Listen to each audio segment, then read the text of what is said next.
Ang pangalan ko, Alberto Clarito. Tubong Bohol po ako, no? Ang hanap buhay namin sa Bohol, no, pangingisda, no, panglalambat, bangka.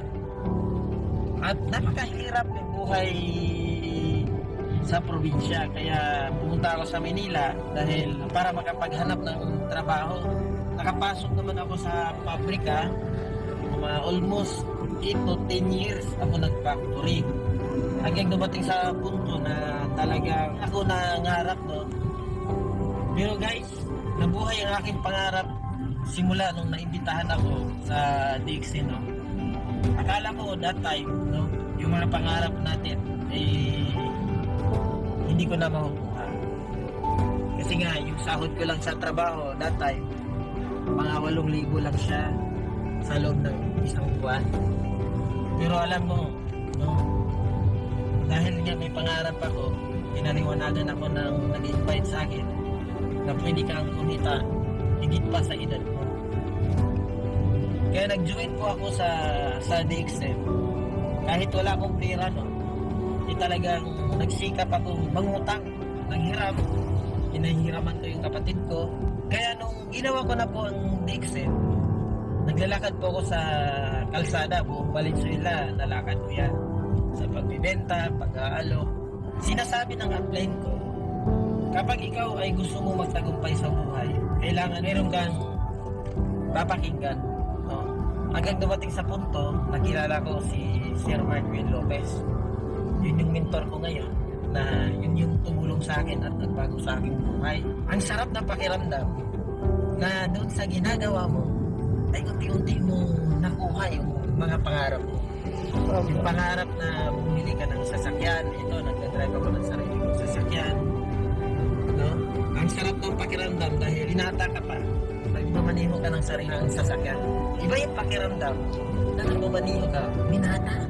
Nakabili ako ng 3 condominium sa Quezon City. Ang isa naman nasa Cubao. At ang isa nasa Maynila. At nagkaroon din ako ng property sa Kamaya Coast, Maribilis, Bataan Resorts, no? Kapitbahay ko yung mentor ko, no?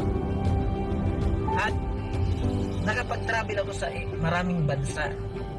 At higit sa lahat, yung dating sahod na 8,000 sa trabaho na naalam ko, yung dating 8,000 guys, ito guys, yung dating 8,000, ito good news.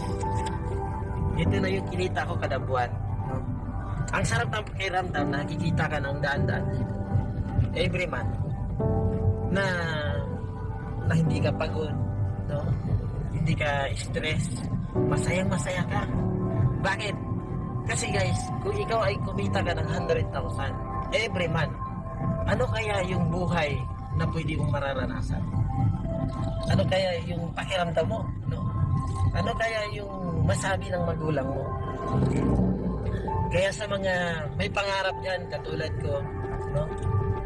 Gusto mabago ang buhay, gusto makuha yung mga pangarap sa buhay, huwag ka nang magduda.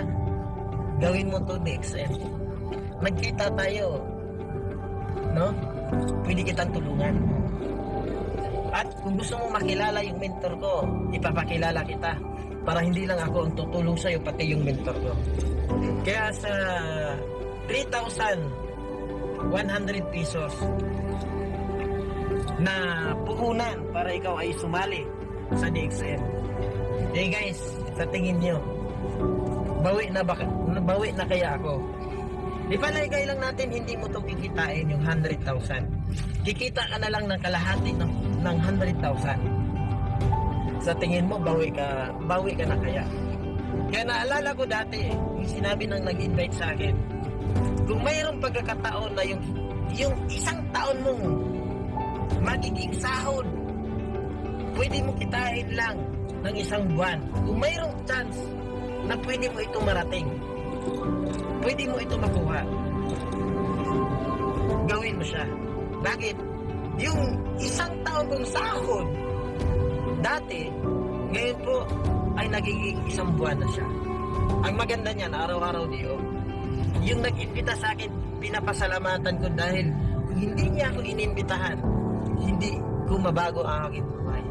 Kaya good morning sa inyong lahat. Kita-kita tayo. Happy networking. Good morning.